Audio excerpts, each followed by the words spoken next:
Senado na ipapasa rin ng Kamara ang sarili nitong bersyon ng panukalang batas para sa dagdag sahod. Pero baka naman daw hindi yan kayanin ng mga negosyante. Nasa frontline ng balitang yan, si Marian Enriquez. Ito po yung aming Valentine's gift sa lahat ng ating mga manggagawa. Lumusot na sa ikalawang pagbasa sa Senado ang panukalang 100 pisong aumento sa sahod ng minimum wage workers para sa pribadong sektor.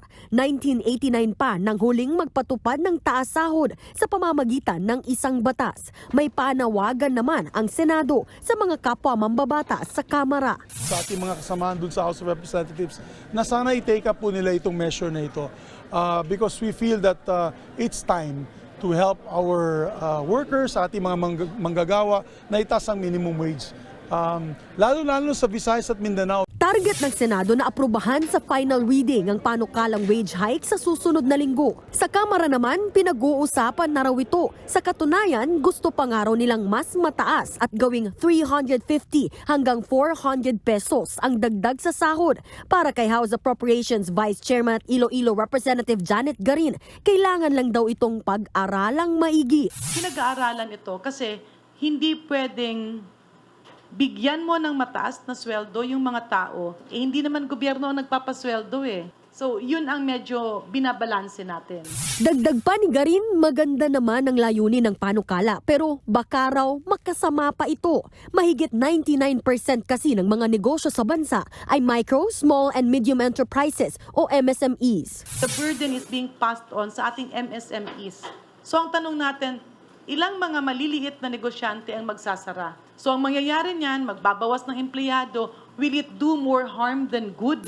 Pero ang grupo ng pribadong sektor, pumalag na agad sa dagdag sahod. Wala namang economic manager na umayon dyan eh. Even Dole, against it. Medyo na madali yung hearing, hindi naman nila tinawag yung mga dapat tawagin. Sila-sila lang siguro yung nagkumbinsihan with each other. Dagdag pa ng Employers Confederation of the Philippines o ECOP, 84% daw ay nasa informal sector na hindi mabibigyan ng aumento sa sahod tulad ng mga magsasaka, nagtitinda, tricycle drivers at iba pa. Mapag-iiwanan daw sila habang muling maapektuhan ng inflation o pagtaas ng presyo ng mga bilihin. Sabi nga ng mga ekonomista, mga 2% tataas sa inflation. Bumababa na nga sana, patataas sila naman natin. Paano yung nilabigyan na 84% of the workers? Wala na pag-uhugutan yun. Hindi sila kasama rin sa binigay ng regalo ko, no? Ala silang regalo, aasa sa gobyerno yan. Naunang sinabi ni Labor Secretary Bienvenido Laguesma na mukhamang maliit ang 100 piso. Posibleng malugi rito ang MSMEs. Nagbabalita mula sa Frontline, Marian Enriquez, News 5. Mga kapatid, Lucy Cruz Valdez po, maging maalam at may pakialam sa mga napapanahong balita sa bansa. Tumutok at mag-subscribe sa News 5 social media pages.